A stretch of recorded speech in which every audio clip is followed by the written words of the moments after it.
it's interesting because in the past few months now, I've come across two books that deal with chronic illness, two books in which swimming is somewhat of a central theme and family dynamics.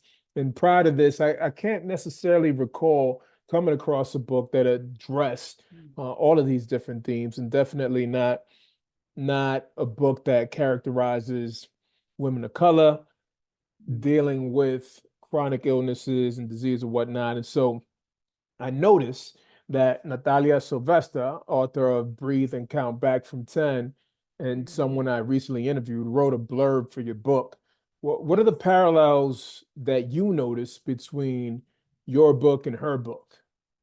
Yeah, I mean, right off the bat, right, like you mentioned, they're both young Latina young women.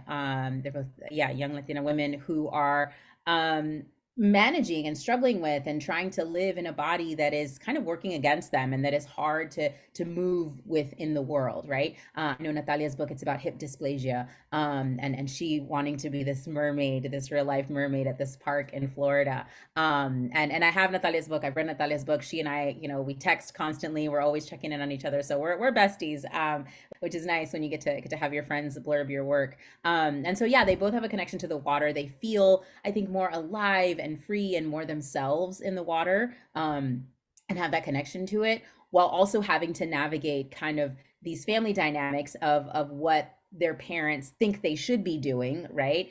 Trying to kind of show and have independence and bodily autonomy. I think one of the big things that both my main character and Natalia's main character share is this idea of it's my body, don't I get a say in what happens to it, Mm. right? And I think that that is such an important message to send to young girls and to young people out there in general, right? It's we should have control over what happens to our body, even when we have parents, right, that think they know what's best or they want to do what's best for us, right, especially if it concerns like a health issue, or a disability or a chronic illness, but being able to say, hey, I should be a part of this conversation about what happens to me, and what my limitations are. Like, I know my body better than anyone because I'm living in this body every single day.